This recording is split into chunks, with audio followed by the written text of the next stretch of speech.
Hello everyone, আসসালামু আলাইকুম। অনেক দিন পরে আমার নতুন একটা রেসিপিতে আপনাদের সবাইকে স্বাগতম। আমার আজকে রেসিপি গরুর ভুঁড়ি ভুনা। আশা করি আপনাদের ভিডিওটা ভালো লাগবে। আর ভুঁড়ি আমরা ছোট বড় সবাই অনেক পছন্দ করে থাকি। তো আমি এখানে 3 কেজি গরুর ভুঁড়ি নিয়েছি এবং ভুঁড়িগুলো সুন্দর করে পরিষ্কার করে হলুদে জাল দিয়ে নিয়েছি এবং ছোট ছোট পিস করে কেটে নিয়েছি। চলুন তাহলে কথা না বাড়িয়ে শুরু করি।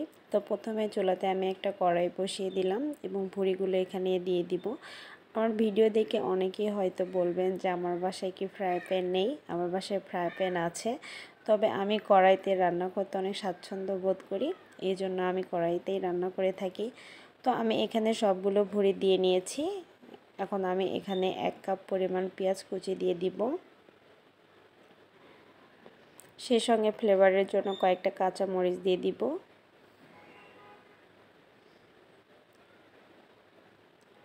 আদা রসুন বাটা দিব। পরিমাণ মতো জিরার বাটা। আমি এখানে মাপটা বলছি না, আমি আমার মতো দিয়েছি, আপনারা আপনাদের মতো করে দিয়ে নেবেন। মরিচের গুঁড়া, হলুদের গুঁড়া, স্বাদ মতো লবণ,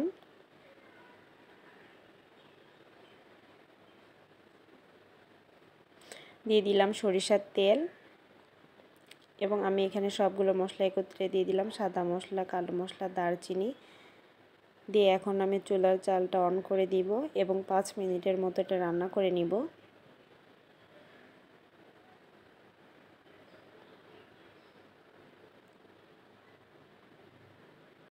আমার বাসায় ভুঁড়ি সবাই অনেক পছন্দ করে, আমারও অনেক ভালো লাগে।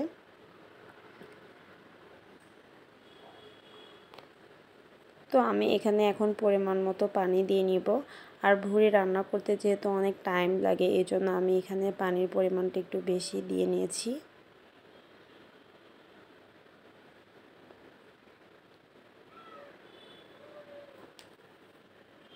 এখন আমি এটা ঢাকনা দিয়ে ঢেকে দিব।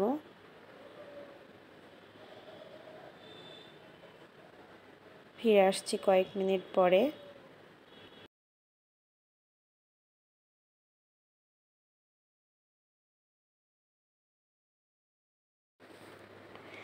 ফিরে আসলাম কয়েক মিনিট পরে।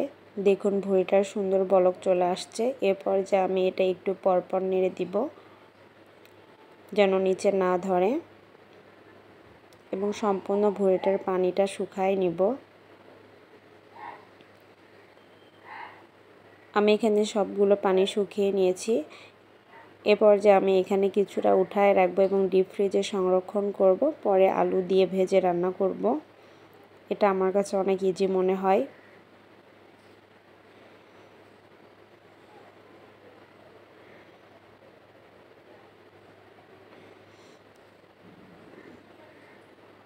তো আমার ভুঁড়িটা অনেকটাই হয়ে আসছে এবং কালারটাও খুব সুন্দর আসছে। ক্যামেরাতে কালারটা কীরকম বোঝা যাচ্ছে আমি জানি না, তবে সামনাসামনি কালারটা অনেক সুন্দর আসছে। এখন আমি চুলাতে আবারও একটা ফ্রাই প্যান বসিয়ে দিলাম এবং এখানে পরিমাণ মতো সরিষার তেল দিয়ে নিব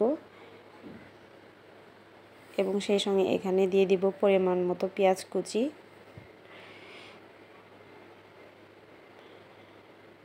এবং আমি পেঁয়াজটা একটু হালকা ভেজে নিব।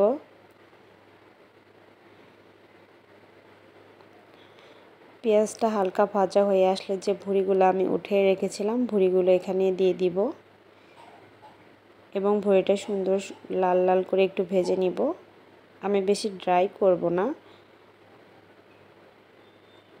ফাইনালি হয়ে গেল আমার মজাদার ভুঁড়ি ভুনা। আশা করি আপনাদের ভালো লেগেছে। আর ভালো লাগলে অবশ্যই একটা লাইক করবেন, কমেন্টস করবেন, শেয়ার করবেন। আল্লাহ হাফেজ। দেখা হবে পরবর্তী নতুন কোনো ভিডিওতে।